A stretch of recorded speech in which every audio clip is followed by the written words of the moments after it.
Hola, ¿qué tal? Muy buenas noches. Bienvenidos a la sede virtual del Museo Nacional de Historia Castillo de Chapultepec. Mi nombre es Jacqueline Gutiérrez, yo soy la jefa de difusión del museo y organizadora de este encuentro que durante las últimas 6 sesiones, con esta la séptima, ha traído para ustedes algunos de los trabajadores de museos, profesionales de museos, de diferentes partes del mundo, quienes han compartido con nosotros sus experiencias, tanto de manera virtual como presencial, en parte emanadas de la pandemia por el COVID-19, pero también aquellas que se vieron pues de alguna manera obligadas a llevarse a la manera al mundo virtual o que trataron de presentar diferentes proyectos, alternativas durante la pandemia por el COVID-19.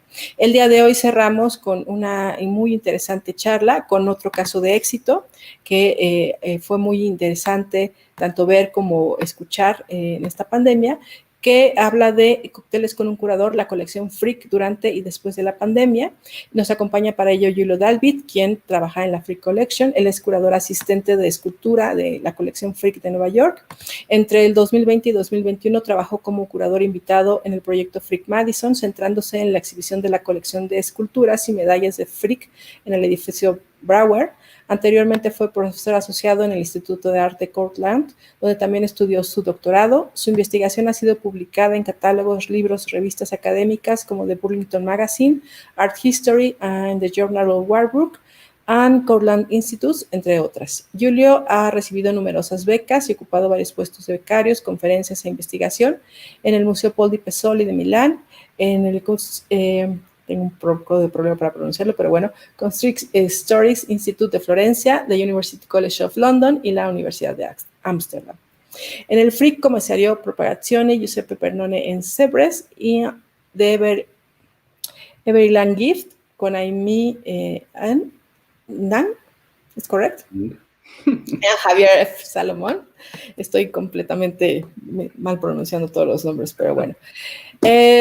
Y bueno, pues Giulio aceptó ser parte de esta charla y nos va a hablar hoy justamente de Cócteles con un curador, que es un proyecto que ya les contaré más adelante. No solamente involucra una serie de videos, sino también un libro que me decía ahorita ha tenido un gran éxito.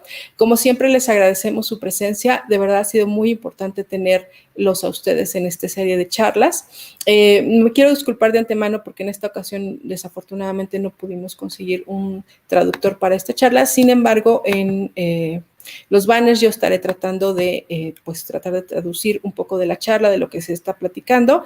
Las preguntas al final las haré en inglés y en español, y en unos días más esperamos poder resubir la charla con los subtítulos ya añadidos para aquellos que les cuesta un poco trabajo entender lo que se comentó. De verdad les agradezco muchísimo todo su apoyo para esta serie de charlas, y bueno, pues sin más, los dejo con Giulio Dalvit y su presentación. Giulio. Thank you very much. Thank you, Jacqueline, for this introduction. Very kind. And apologies for not speaking Spanish. I was suggesting I might speak Italian, and many people would understand me, but probably English is the safest choice. Before we start, in a way, I would like to give a little introduction to what Cocktails with a Curator is. It's a series that my colleagues and I, that you see here, Xavier Solomon and Amy Eng and me, we came up with. The idea, actually, I should credit my colleagues for the original idea. I started at the museum further down the line while the program was already going. It's a series of 65 episodes that we shot during the pandemic.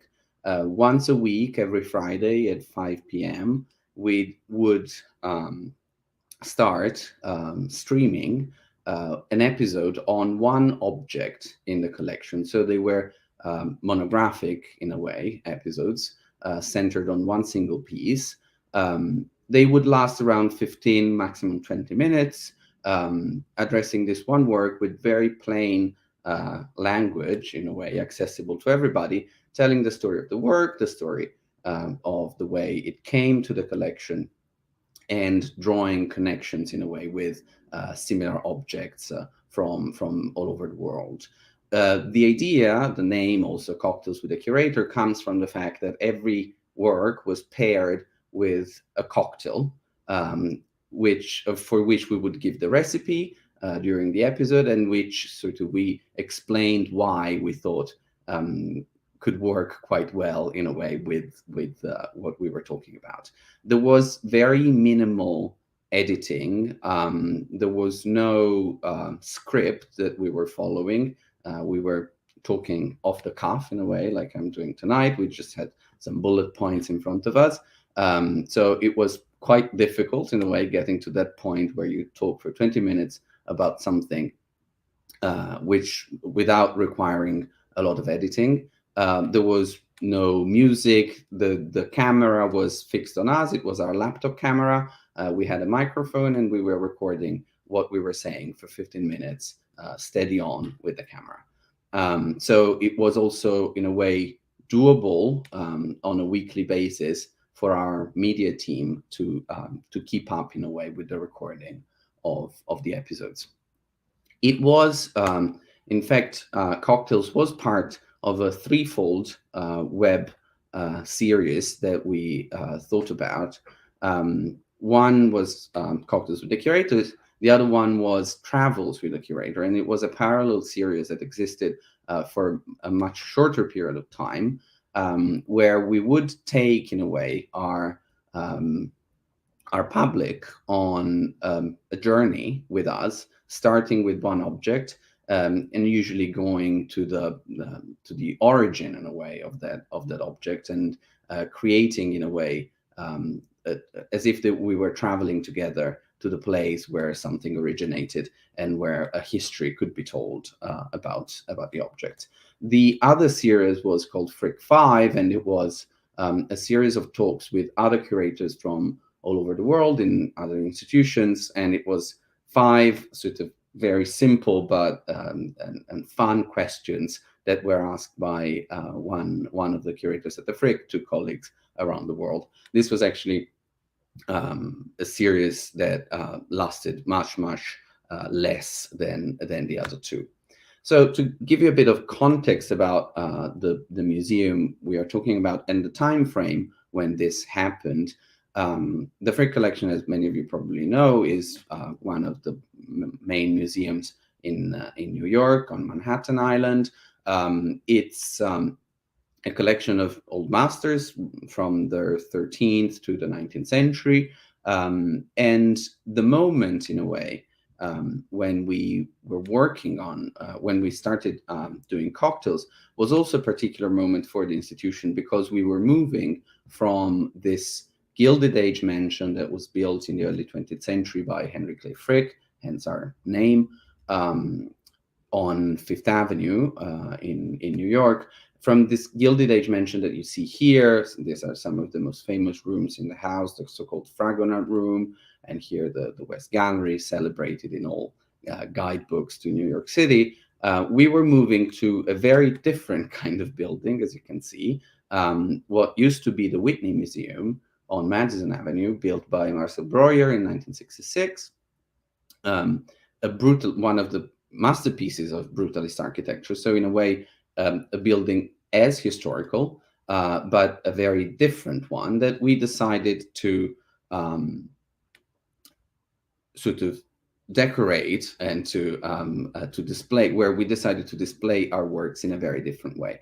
Why we were doing this? Because the house was being renovated. It was a long plan that was in the works for many years. In 2020, we had to move from the Gilded Age mansion to this very different building.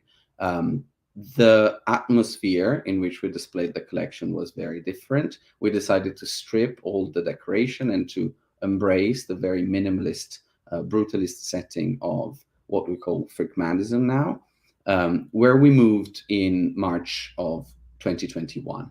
So in a way, the moment of the pandemic, where you see here this desolating image of Times Square, where usually there's millions of people, of crowds bustling. The moment when we decided to transfer the collection coincided with the moment the outbreak of the COVID-19 pandemic. So in a way, for us as an institution, we were more lucky than other institutions in the sense that we had already planned to close for a few months to allow for the move from one venue to the other. And it was exactly the months that we were required to be closed because of the pandemic. So we already had the plan to close, and we already had been thinking in a way about how to engage with our audience when the museum was effectively closed. So in a way, it was long in the making, Cocktails with a Curator, and it was something that we would have thought about maybe even without the pandemic, as it were. But we immediately realized that the situation was very different from what we had imagined, that the closure of the museum was not the same as we had expected. And so we started thinking about how to reach out to our audience while the museum was closed in this very difficult predicament, and how could we offer, in a way, some solace during this time? How could we still be relevant to people out there during the pandemic without the physical presence, not only of us as curator, but also without the physical presence of the objects, mainly. So with our mind, in a way, we traveled back in times to other very challenging moments for museums, thinking about what had been done in the past that could inspire us to do something in our present. And immediately, for all of us, in a way, the mind went back to the 1940s, where obviously the situation was even more dramatic than it was during the pandemic. But and in particular to what happened in London, at the National Gallery in London between 1940 and 1945. At the time, a very young Kenneth Clark, who was then only in his 20s, he was already the director of the National Gallery in London, and then would become this sort of mythological figure of a museum director and curator, had the very brave idea, together with the government, together with Winston Churchill, to secure and all the paintings and send all the paintings of the National Gallery to the quarries of Maynard in Wales. But immediately after sort of securing all the paintings away from the city, which was then being bombed by the Germans, what happened in 1942 was that during the Blitz, Kenneth Clark decided to start an initiative called Picture of the Month, which was effectively a series of exhibition whereby one painting would be taken from Wales all the way to London, one at a time, only one, because it was otherwise too dangerous to move more than one painting, and it would put at risk too many masterpieces. So one painting could be, in a way, put at risk, and it would be brought to London and exposed. It started with Rembrandt's Marguerite Giguère.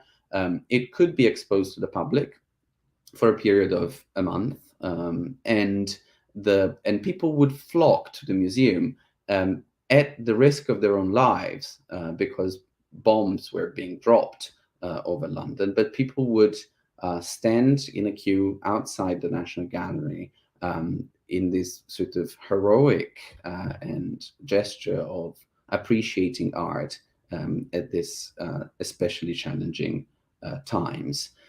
Soon thereafter, Kenneth Clark had the idea of pairing the Picture of the Month exhibitions with daily lunchtime concerts by Meyer Hess, where he would serve, where the National Gallery would serve sandwiches to the crowd. And you can see here the full room packed. For years, the concert at the National Gallery were a source of solace for the population. So many people said that it was what saved their lives effectively during the war, and what kept them alive and kept them going, in a way, under those straining circumstances. So in a way, for us, this was the inspiration, and we knew that obviously we couldn't rely on any sort of physical presence, which was so crucial in London at the time, but we had the possibility of doing things remotely on Zoom or any online platforms. But for us, the key thing was that we needed to find a way to pair art with something like the sandwiches at the National Gallery, something a bit more sort of convivial, and then that we had to find a fixed time when things would happen, as sort of as an exercise in timekeeping. I think all of us had the experience of losing track of time during the pandemic while we were all locked up at home. Cocktails with a Curator, the fact that it happened every Friday at 5, the moment usually when people end their weeks and they go for a celebratory drinks with colleagues, was a way to keep the time, to introduce the weekend, to create a schedule in a way, in weeks that otherwise felt no more like weeks, but one sort of blurry sequence of time with no interruptions. So the other thing was that it had to be focused. It had to be one work. It couldn't be more than that, because people's attention probably was more congenial for people to focus on one work than it was to look at broader narratives, which is also why I think the other series, Travels with a Curator, was not as successful in a way as Cocktails, because it lacked that focus that was really what attracted people. Because we could tell a story, one story that people were interested in, and then move on to the next the following week after processing it for the entire week. And then we also had the idea of coming up, not really with music, but with a little jingle that opened all the episodes. I think if you've seen the series, it's something that sticks still in our mind. It's a bit of a Pavlovian bell. We feel the need of a cocktail when we hear the jingle. So we started the very first week with what is arguably the masterpiece, the most important painting in our collection, this St. Francis by Giovanni Bellini, one of the most important Old Masters painting in America. And then we moved on and we covered all fields of our collection, all the pockets in a way of the collection. So we had episodes on sculpture. Here you see a famous bust by Francesco Laurana of an unidentified woman from the 1470s, from Italy, but also decorative arts. So things that were not necessarily as appreciated by people when they come to the Frick. The Frick is very famous for its paintings, and sometimes the sculpture and especially the decorative arts are overlooked by people. And Cocktails with a Curator was really an opportunity to shed more light and focus on objects that are sometimes disregarded in this very lavish setting of the house. Here you see this wonderful commode by Jean-Henri Carré-Gesner, the cabinet maker to King Louis the 16th and Marie Antoinette in particular. This was made for Marie Antoinette, the Queen of France, obviously beheaded during the Revolution. And then it was also a way to explore even further the holdings of the museum. So we had an episode, for example, on a carpet. This carpet, a Mughal carpet made in India in the 17th century for Shah Jahan.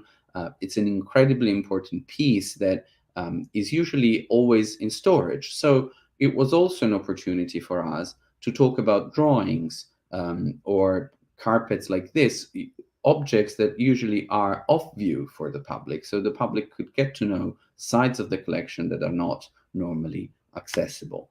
Or, for example, this little vase, it's something as big as this, it's called the vase Japon, which has absolutely nothing to do with Japan. It's an object tied with the history of China in a way.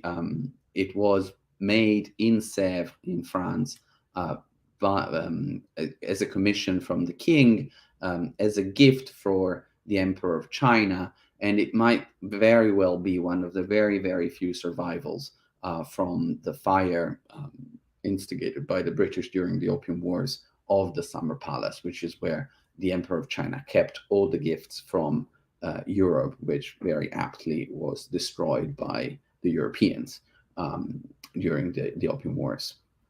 So again, a small object which could tell a very interesting and somehow also controversial story that is otherwise normally overlooked in the path, in the visitor's path across the collection. And also, that's also true for this sculpture, the only probably monumental bronze sculpture to survive from 15th century France. Everything, as you know, was melted down during the Revolution and the Napoleonic Wars. This is the only survival, and it's usually in the garden court at the Frick, in a garden among the flower beds, and people don't really pay attention to it. And here we could give 20 minutes in a way of celebrity, 15 or 20 minutes of celebrity to this work. To think that every episode was watched by an average of 20,000 people meant a lot to us. This object would not get that kind of attention in its usual museum setting. And also a way to present new acquisitions of things that were acquired by the museum during the pandemic while we were closed. For example, this gift from Alexis Gregory that came to the museum in 2021, and we could not present it to the public at first, other than via Zoom on Cocktails with a Curator. And then 830 medals that came to the museum, including this one. And we realized, in a way, it was so useful also for us that each and every one of these objects had a story to tell. It was very easy to come up with 20 minutes of storytelling about these. And I think really the storytelling was central to our strategy. No matter how small the object, there was something very interesting to say. Or sometimes objects were very complex, and that's the case of the Fragonard Room, a series of a dozen canvas, more or less, divided in two cycles, painted first in the 1770s, then in the 1790s, the second part. This was the only episode that was so long, and the history of these paintings is so complex that it had to be split in two, in a way. First, the cycle of the 1770s, second, the cycle of the 1790s. So it created two episodes of Cocktails.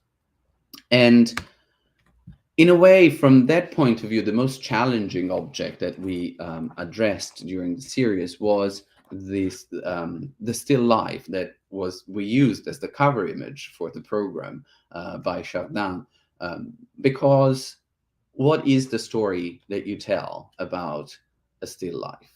What is there to say about an object like this for 15 minutes? And so I think it was also for us an exercise in how to address different objects differently for a very layered and varied audience that was out there listening to us.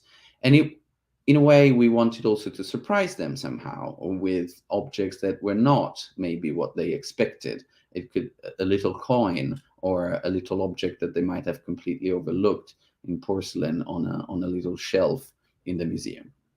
So the other fact was that as you work on a series, time in a way goes by while you're working on the series.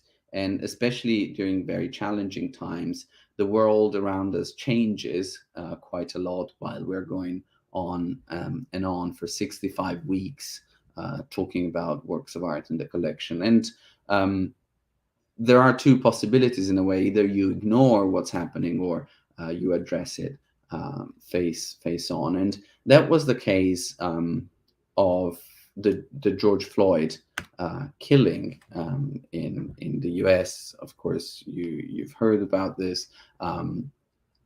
the whole movement of Black Lives Matter that was really rekindled by this tragic episode. And at the time, we decided that we needed to do something, and so one of the weeks was really dedicated to 8 minutes and 46 seconds of silence and a black screen with our audience. That, in a way, was a way to connect to what was happening around us. It was a way to show that the museum and what we were doing and this series was not isolated from what was happening and what was surrounding us, which was very clear as far as the pandemic was concerned. But 2020 and 2021 were very difficult times, not only for the pandemic, but also for other reasons.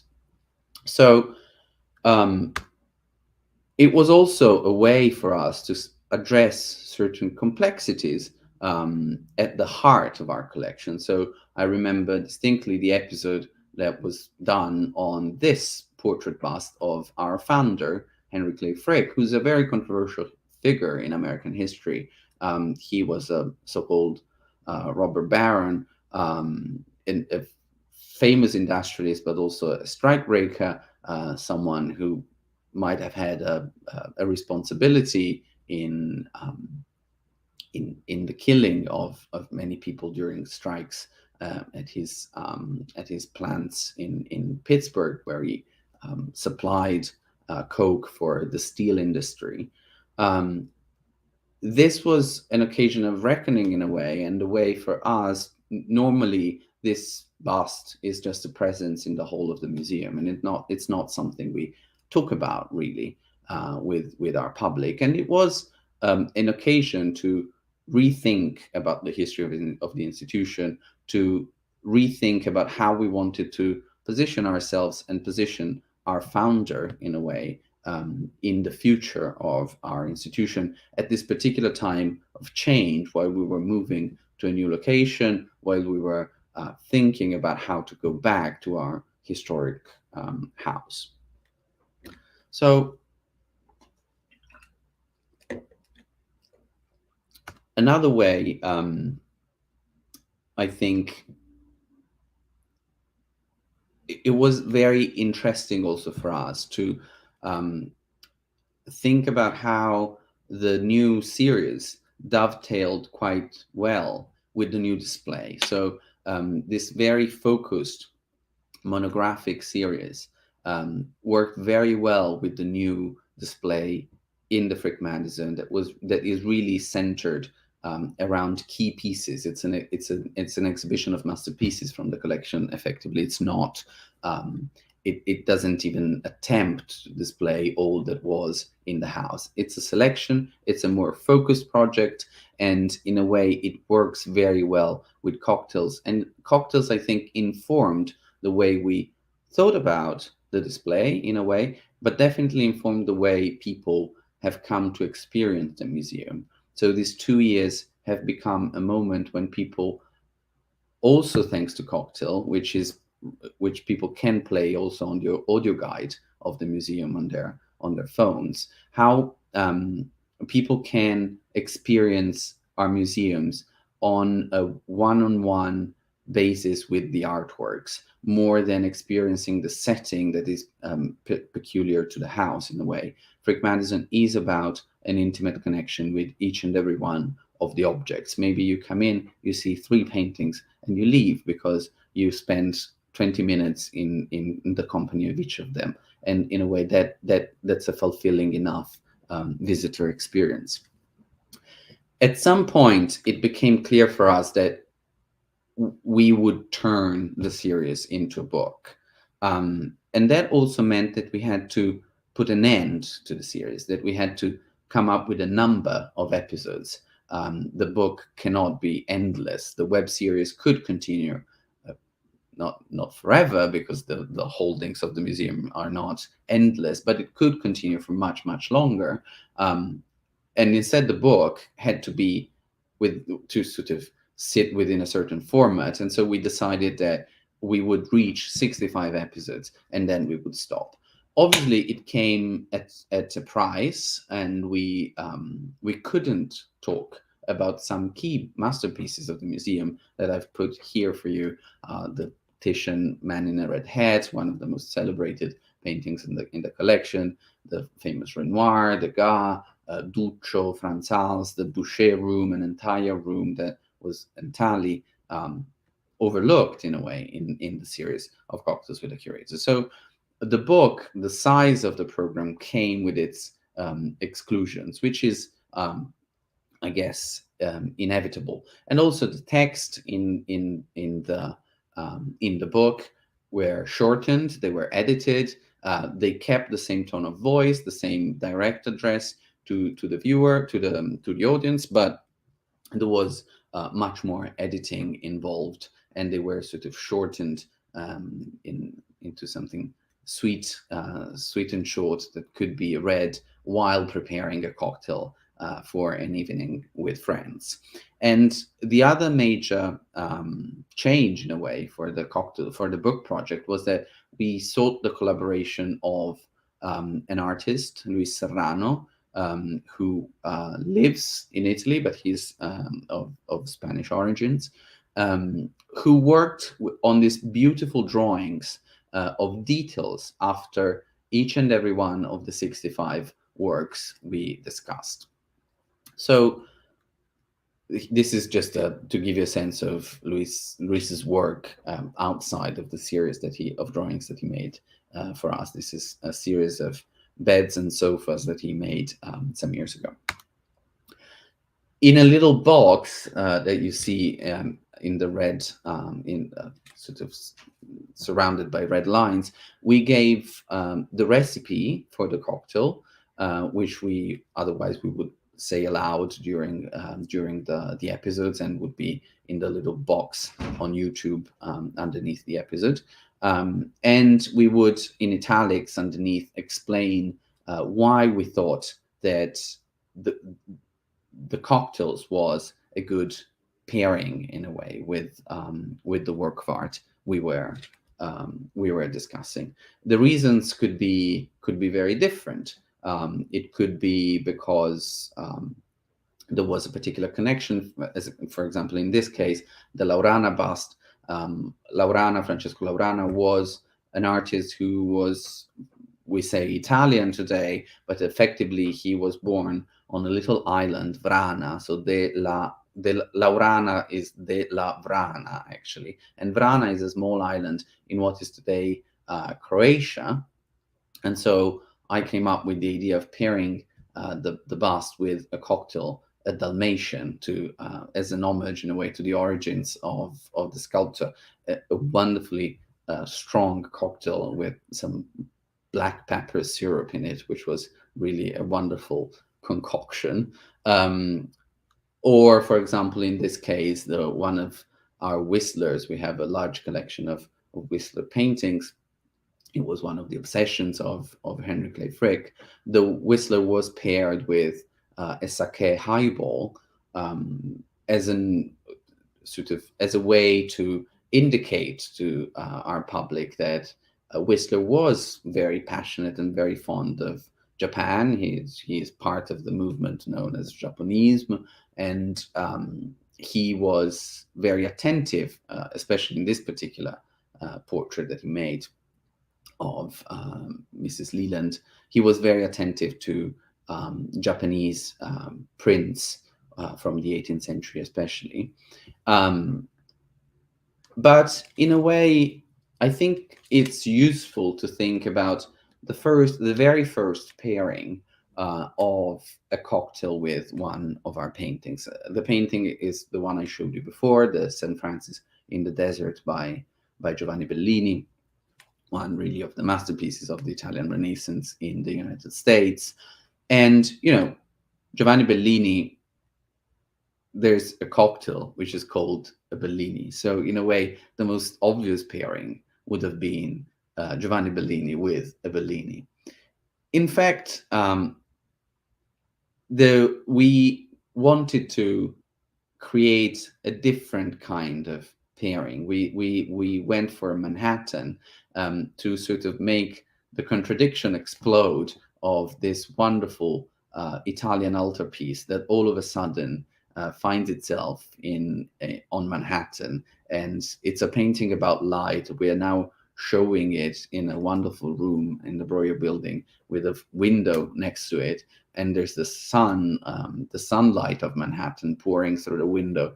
And so this painting of St. Francis receiving the stigmata from the light of God, effectively, he now seems to be receiving the stigmata from the light of Manhattan somehow. And this is the element of the unexpected, in a way, that I was talking about before. We tried to surprise our public with little things here and there, and to surprise also ourselves, to learn something new and to think about new aspects and new angles from which to address the works of art in our collection. I think it's very important that along the process, we ourselves learned a lot of new things. And I think that's testament to the kind of work that we were trying to do.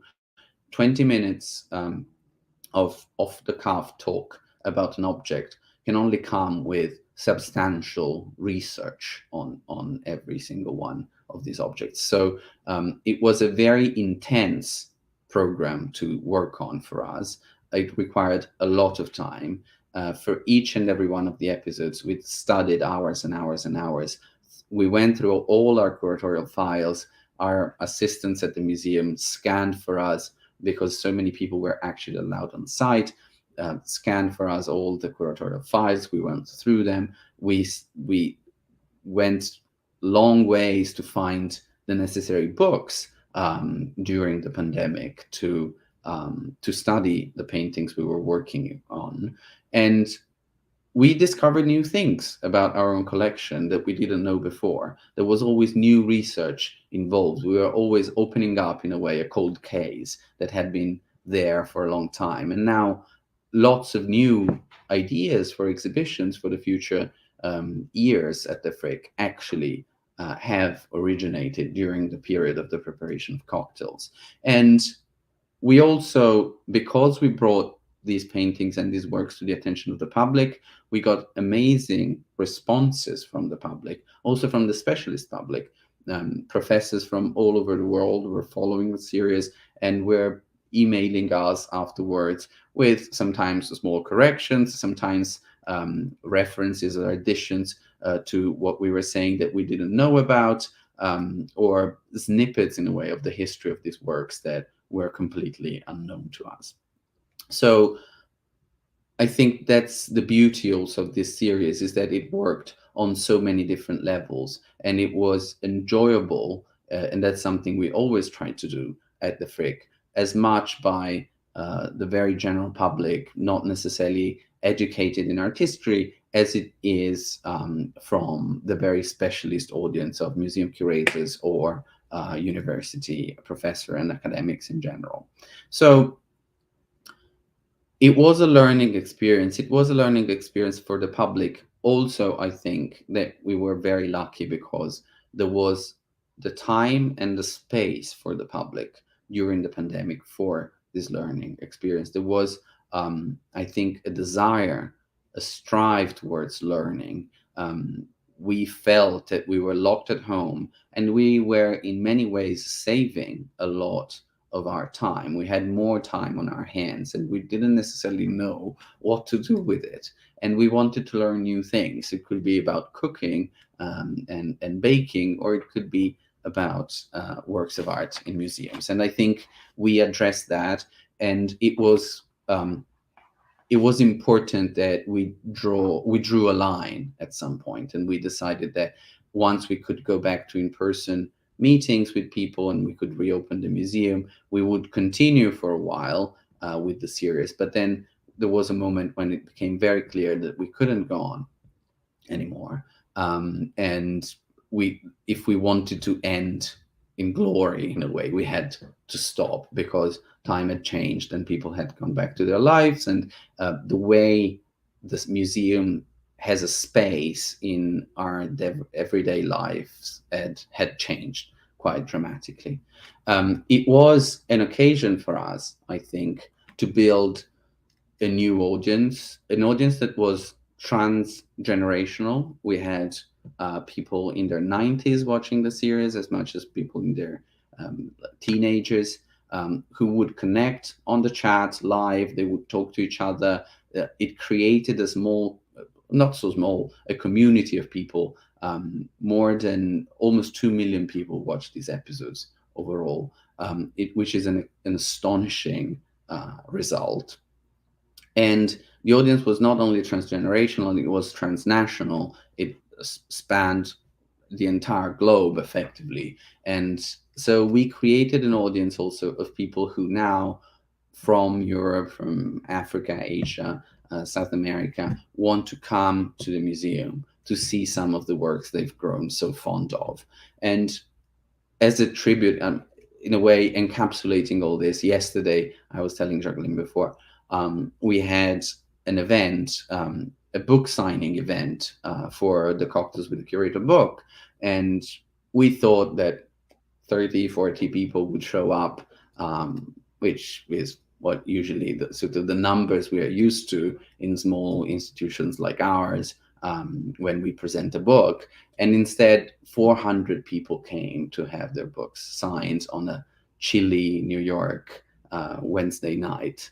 So it really meant so much to us. Some tears were shed by people saying that Cócteles with the Curator saved their lives. An ER doctor told us that Cócteles with the Curator saved his life, which was, we said that probably he was saving other people's life, and probably we didn't. But it was honestly a very moving tribute to the work that has been done, not just by us, but by the entire staff of the museum over the last couple of years. So thank you. I think this is sort of the introduction that I wanted to give to the series, and I'm very happy to answer all questions that you have.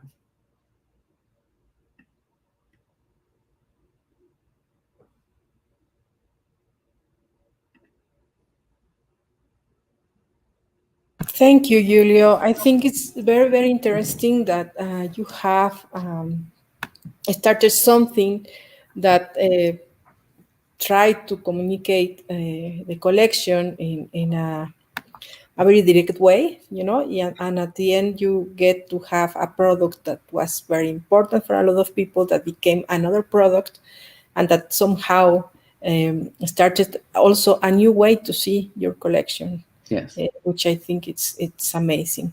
No sé si alguno de ustedes tenga alguna pregunta, se la puedo hacer en inglés y trataré de traducir la respuesta al español.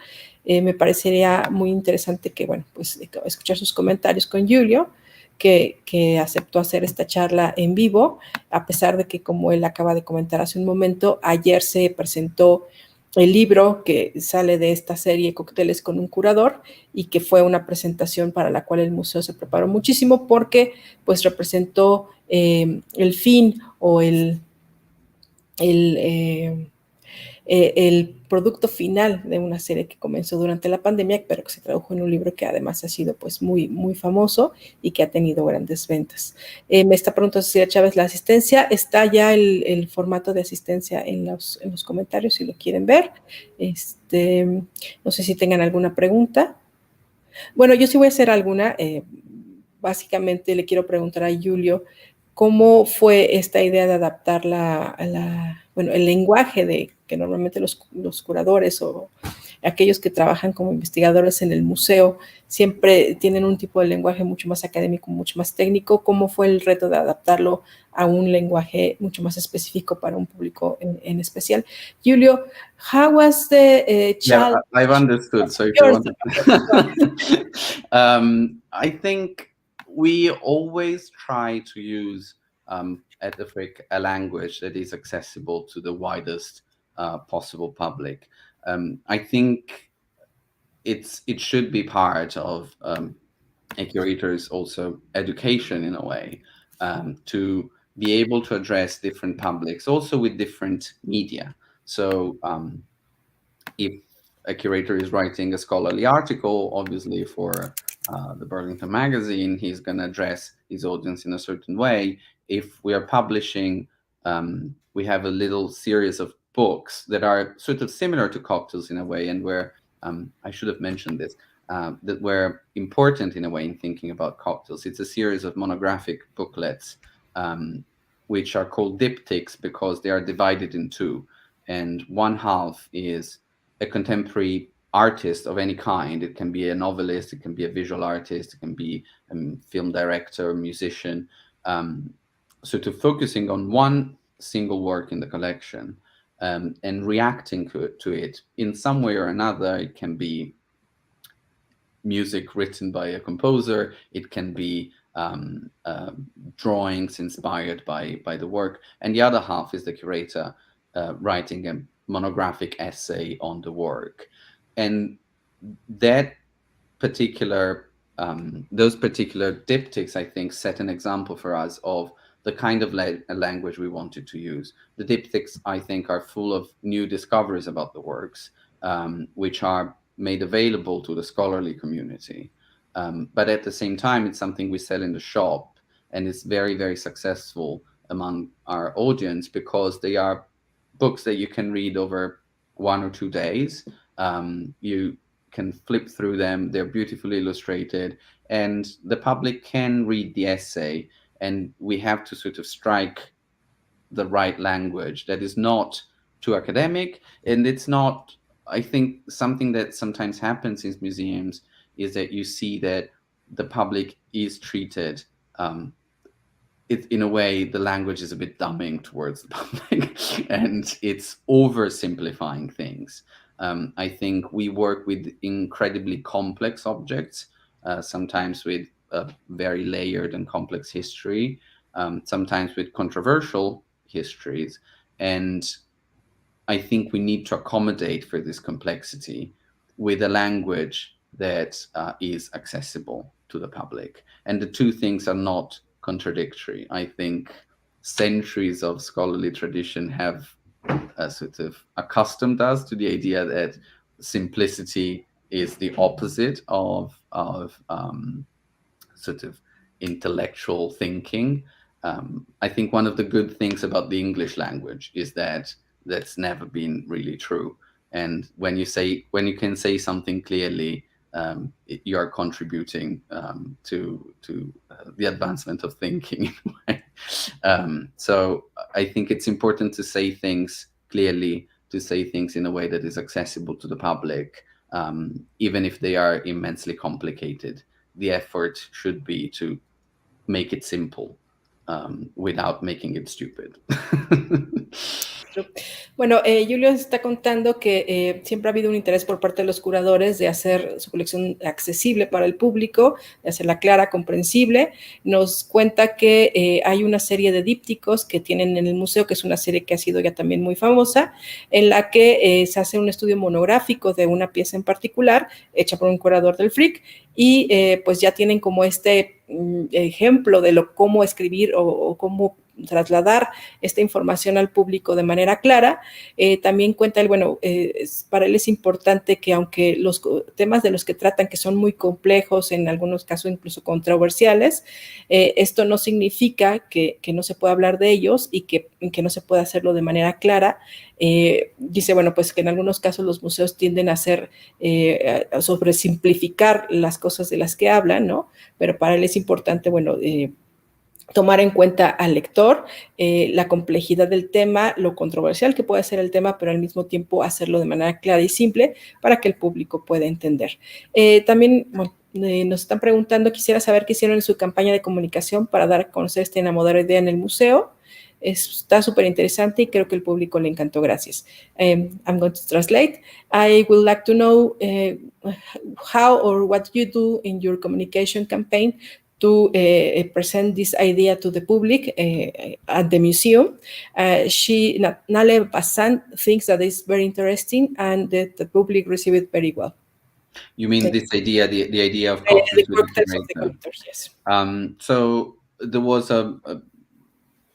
the idea was, in a way, the whole thing started with my colleagues, Amy and Xavier, with our head of communications and head of social media at the Frick, Alexis Light.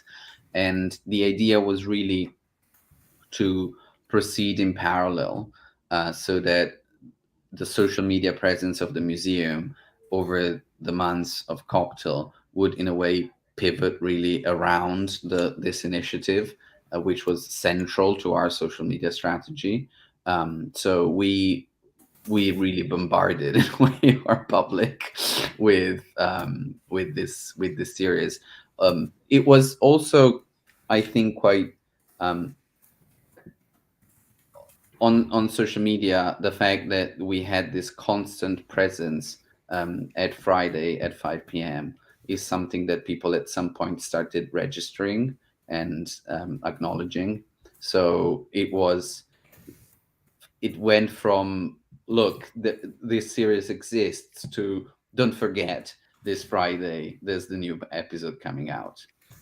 Which is, I think, also what you see what Netflix does in a way with new series. They are launched, and then it's about keeping the public faithful to the series throughout. Bueno, pues cuenta que la idea comenzó con Amy y Javier, que son también curadores de la Free Collection, al igual que con el jefe de comunicaciones y encargado de medios sociales o de redes sociales. La idea, bueno, fue empezar la promoción en paralelo con el programa, y dice que básicamente bombardearon al público sobre anuncios del programa de manera frecuente, y que también les ayudó mucho el hecho de que este programa se transmitía de manera fija en un horario, en un día en específico. Pues la gente tenía de alguna manera recordatorios frecuentes sobre el programa que iba a ocurrir la siguiente semana, recordarles que lo siguieran viendo, y dice, bueno, es un poco similar como Netflix, ¿no? Que trata de mantener o fidelizar al público al hacerlo de manera fija una vez a la semana, y que esto, bueno, pues permite que el programa siga siendo conocido, recordado y siga siendo visto. It's also, if I can add something, yes. Also to the point that you were making at the beginning, Jacqueline, it's also a product that, because it's on YouTube, now it's there, and it will be there forever in a way. And the public can go back to it as many times as they want. So it's true. The episode, I think, what we saw was that during the pandemic, people really wanted to connect at 5 p.m. on a Friday and have the experience of the live streaming in a way.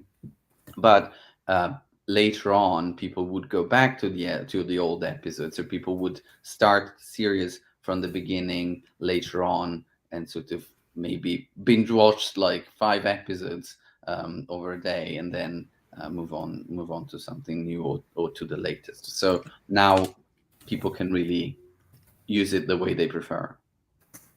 Bueno, y también cuenta que es un producto que al estar en YouTube, pues se queda ahí, se queda guardado, lo que permite que el público pueda verlo ya sea una o varias veces, aunque durante la pandemia, pues para la gente era muy importante tener esta experiencia en vivo, sobre todo, bueno, pensando que estábamos todos encerrados en nuestras casas sin realmente un contacto con el mundo, ¿no? Entonces este programa se convirtió en una especie de contacto con los curadores, ¿no? Quienes esperaban pues ya el viernes a las 5 de la tarde para poder verlos y conectar con alguien del otro lado de la pantalla y tener esta experiencia en vivo. Pues después, hoy en día ya puede ser un programa que pueden descubrir, ver 5 capítulos, un capítulo, quizá seguir viendo otra cosa, pero que de alguna manera pues eso permite una experiencia diferente, pero al mismo tiempo pues seguir disfrutándolos, ¿no? Y seguir estando conectados en línea con los curadores del Frick.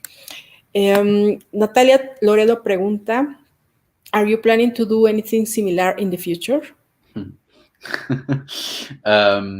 Not for the time being, in the sense that, as you can imagine, now we are a team of 4 curators.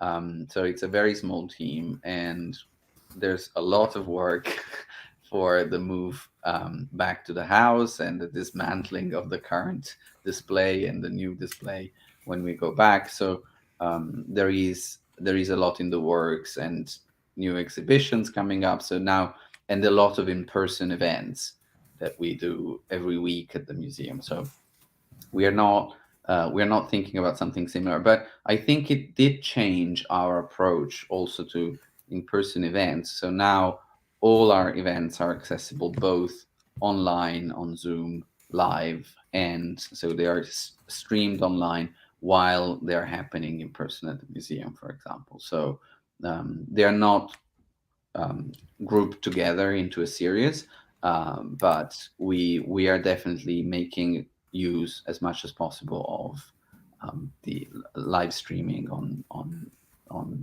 the web. Bueno, Giulio comenta que, bueno, aunque por el momento no planean hacer algo similar en el futuro, que era la pregunta que hace Natalia, porque son solamente 4 curadores, es un equipo muy pequeño, que además tiene que trabajar mucho pues, en esta mudanza al nuevo edificio y también desmantelando la colección que está allá en el viejo espacio. También tienen algunas exhibiciones planeadas, eventos en persona, pero esto no significa que abandonen a su público en línea. Giulio comenta que, bueno, todo este asunto de la pandemia cambió la manera en cómo ven pues los eventos en vivo y hoy en día no solamente se hacen en el propio museo, sino que también se transmiten en línea. Aunque no son una serie, pues se sigue utilizando este streaming para poder llevar los eventos al público que no está en vivo, ya sea en Nueva York o cerca del museo, pero que todavía tiene interés en seguirlos viendo. I think that's all the questions. I have another one. Can you tell us a little bit about how the collection of the museum, how many pieces it has, how it has been rounded or collected during time, yes, and which one is your favorite piece in the museum? So how many pieces? It really depends how you count, because it's a house museum. So let's say there are 2 main nuclei of the collection. The first one is the bequest from Henry Clay Frick, who died in 1919, and that accounts for roughly 50% of the collection. And then the other half is later acquisitions. Some of the icons of the museum are in fact later acquisitions. And I say it depends on how you count, because it's a house museum and every single pedestal is an 18th century piece of furniture from France, and vases on top of it are porcelain that can Ming vases from China. So there are hundreds and hundreds of decorative arts piece, let's say. So I would say, I can tell you that at Frick Madison, when we narrowed it down to the masterpieces of the collection, it's around 250 pieces overall between all different media. But as I told you, there's 830 medals that we just received from a gift a few years ago. So that already sort of makes the number go up. So yeah, that's roughly how the collection has come about over the years and the numbers. And which is your favorite piece? Oh yeah, sorry. That's a question I always struggle to answer. The Frick is a collection known for the quality of its holdings, and all of the pieces have something wonderful, amazing, and special about them. So if I had to choose one, I would say the portrait by Titian of a man in a red hat, which was also the subject of one of the diptychs that has just come out that I wrote. But it's not the most important painting in the museum at all. It's just one I have a personal connection to, let's say. Titian, right? Yes. Okay. Bueno, le preguntaba a Giulio más o menos en cuántas piezas está la colección del recinto, y bueno, dice que pues depende cómo lo cuentes, ¿no? Creo que eso nos pasa a todos los museos, ya sea que tomamos en cuenta las grandes piezas o también pues los jarrones, lo que se exhibe, que a lo mejor no puede parecer tan importante, los muebles, pero que también son parte de la colección. Y bueno, pues cuenta que hay como 2 vertientes, una parte que fue la que reúne su fundador, Henry Frick, y que es como el 50% de la colección, y también hay piezas que se compran o se reunieron después, que son más o menos la mitad, pero bueno, también pues cuentan los pedestales, los jarrones, todo aquello que se exhibe, porque es una casa museo, no nada más es un museo como tal, sino que es una casa museo. Y dice que también, bueno, pues son más o menos unas 250 piezas, las masters que les llaman, ¿no? Las piezas más importantes de la colección, pero que también siguen reuniendo colección, pues que llega, como unas medallas que acaban de llegar y que también son pues parte de esta colección. Le preguntaba cuál es su pieza favorita y bueno, pues me dice que es muy difícil decirlo porque para él cada pieza del museo tiene algo interesante que contar, algo que decir. Hay un Tiziano, un retrato de Tiziano, bueno, más bien un óleo Tiziano, espero estarlo diciendo bien, que es su pieza favorita. Bueno, pues Giulio, I know you have to go, so we are around time. But thanks a lot for doing this. I really find this very interesting. And to the public, please invite them to see your show and to follow the museum where we can find you. Sure, yes. So you mean the website of the museum? Yes, or and the social network. Yes, so we are on all the social networks. The name of the collection is the Frick Collection. And if you want to come in person, we are now on Madison Avenue in Manhattan. So you can follow us on Instagram, on Facebook, on like all the social media platforms. And on YouTube to see on Cocktails YouTube, with a curator. Yes, if you type Cocktails with a curator, it's obviously the first result that comes up. It's very easy to find. That's true. Yes, very easy. Thanks a lot, Giulio, and nice to meet you online. Thank you very much. Goodbye. Pues muchas gracias. Ahorita les pongo las redes sociales en los comentarios para que las puedan encontrar. Son muy fáciles, pero bueno, para que las puedan encontrar. Y bueno, yo nada más quisiera tomar un momento para agradecer, primero que nada, a todas las personas que nos acompañaron durante esta serie. Fue una serie que comenzó hace un año con la intención justamente de mostrar diferentes perspectivas, proyectos, ideas que tuvieran otros museos. Ahorita platicábamos un poquito con Giulio fuera del aire, digámoslo así, que pues para mí era importante que los invitados de este programa no fueran pues quizá aquellos que siempre vemos en algunos otros ciclos de museos o cosas así, sino que fueran trabajadores de museos, que fuera gente que pues trabajara, que estuviera en un recinto museal, pero que también tuviera pues esta experiencia, que tuvieran iniciativas interesantes, quizá iniciativas de éxito en muchos casos que se hicieron durante la pandemia, algunas de las cuales, como ya vimos, fueron pues iniciativas que se fueron creando forzados de alguna manera por la situación en la que nos encontrábamos. En otros casos fueron un seguimiento de aquello que ya se había realizado pues durante varios años en los museos, en el caso, por ejemplo, del Museo Nacional del Prado, que ellos ya tenían digitalizada parte de su colección, ya tenían muchos proyectos, pero que pues algunos de ellos se trasladaron a las redes sociales justamente pues durante la pandemia, o se trasladaron a diferentes proyectos que no necesariamente involucraban al público en vivo. En otros casos, pues por ejemplo, el caso del Museo de Bellas Artes de Chile, realmente fue una experiencia que también buscaba ser una experiencia en vivo, en salas, pero también me parece que en ese caso fue algo muy interesante de ver, porque aunque es un museo de arte, definitivamente ellos hicieron una cosa que era, de alguna manera enfocada en temas que no necesariamente pensaríamos en el arte cuando hablamos de él, ¿no? Desde derechos humanos, desde perspectiva de género, ¿no? Y todo esto pues ha formado la manera en cómo ellos explican su colección de arte a la gente.